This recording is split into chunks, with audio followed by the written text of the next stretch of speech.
Okay, अहिले कति बज्यो? रातको 12 बज्न लागिसक्यो यार।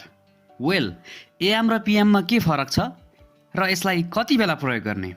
नमस्ते, लर्नर्स क्वार्टरबाट म विषय प्रस्तुता मनोज आजको नयाँ एपिसोडमा तपाईँलाई स्वागत गर्दछु। आजको टपिक इङ्ग्लिस सिक्नेका लागि वरदान नै हुनेछ, किनकि आज हामी सिक्दैछौँ डेली लाइफको एकदमै महत्त्वपूर्ण टपिक टाइम। तपाईलाई यति सजिलो र स्मार्ट तरिकाले सिकाइनेछ कि तपाईँ यस विषयमा युट्युबमा अर्को कुनै पनि भिडियो सर्च गर्नुपर्ने छैन। र विषयवस्तु सुरु गर्नु पूर्व यदि तपाईँ पहिलोपटक हाम्रो लर्नर्स क्वार्टरबाट भिडियो हेर्दै हुनुहुन्छ वा सब्सक्राइब गर्न बिर्सिरहनु भएको छ भने तुरुन्तै सब्सक्राइब गरी बेल आइकन अन गरी भिडियोलाई एक लाइक ठोकिदिइहाल्नुहोस्, किनकि तपाईँलाई फ्रीमा स्मार्ट इङ्ग्लिस, त्यो पनि आफ्नै मातृभाषा नेपालीमा सिकाउनु हाम्रो एक मात्र उद्देश्य हो। Learn smart, be smart. आउनुहोस् आज केही फरक सिकौँ।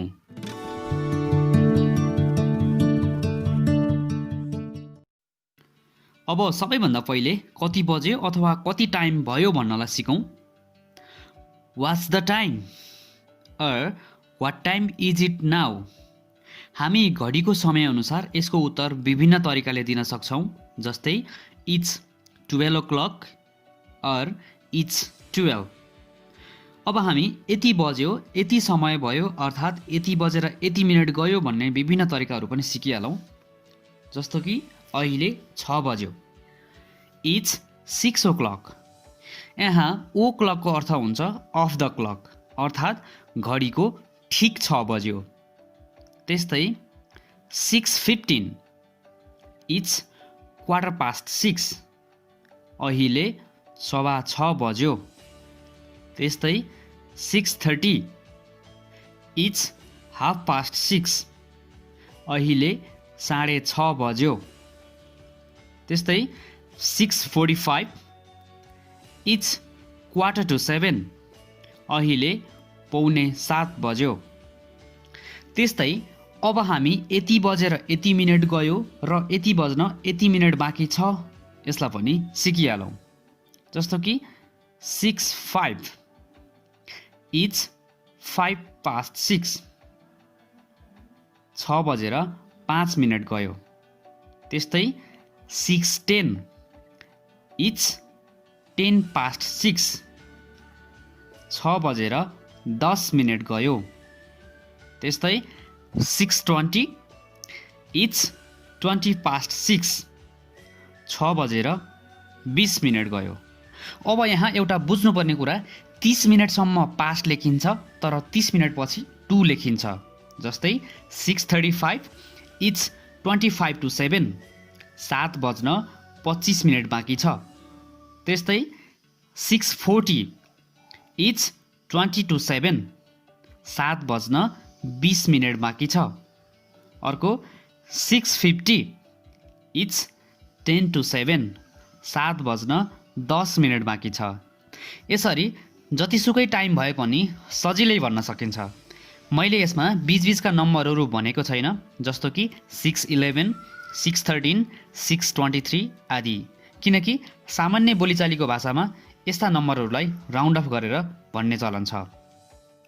त्यस्तै कहिलेकाहीँ तिमी यति बजेतिर यहाँ आऊ है, अनि त्यस्तै यति बज्नै लाग्यो पनि भन्नुपर्ने हुन्छ। अब यति बेला के गर्ने त? एकदमै सजिलो छ। सपोज तिमी 10 बजेतिर पार्कमा आइपुग्नु है भन्नुपर्दा arrive at the park around 10 AM भन्न सकिन्छ। सो यति बजेतिर भन्नुपर्दा अराउन्डलाई युज गर्न सकिन्छ। त्यस्तै ओइ कति बज्यो? 12 बज्न लागिसक्यो यार। Hey what's the time? It's almost midnight or it is almost 12 यार। त्यस्तै डिजिटल वाच अर्थात् हाम्रो मोबाइल तथा कम्प्युटरमा यदि टाइमको फर्मेट 12 आवर्स राख्ने हो भने हामी एएम र पिएम देख्न सक्छौँ। अब यी एएम र पिएमको अर्थ के हो त? यहाँ एएमको फुल फर्म एन्टी मेरिडियम हुन्छ भने पिएमको फुल फर्म पोस्ट मेरिडियम हुन्छ। अब एएमलाई बिफोर मिड डे अर्थात् मध्याह्न अगाडिको समय र पिएमलाई आफ्टर मिड डे अर्थात् मध्याह्न पछाडिको समय भनेर बुझ्न सकिन्छ।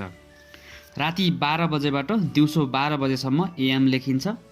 जस्तै 10 AM भन्दा बिहानको 10 बजेको भन्ने बुझ्नुपर्छ। त्यस्तै दिउँसो 12 बजेबाट राति 12 बजेसम्म PM लेखिन्छ।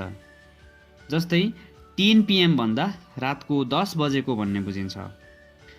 वेल, आज हामीले टाइमसँग रिलेटेड केही महत्त्वपूर्ण कुराहरू सिक्यौँ। यस्तै स्मार्ट इङ्ग्लिस र ग्रामर नेपालीमा सिक्नलाई अहिले नै हाम्रो लर्नर्स क्वार्टरलाई सब्सक्राइब गरी प्लेलिस्टमा गई अरू पनि यस्तै स्मार्ट विषयहरू सिक्नुहोला। फेरि अर्को दमदार टपिकका साथ उपस्थित हुने नै छौँ। Learn smart, be smart. नमस्ते।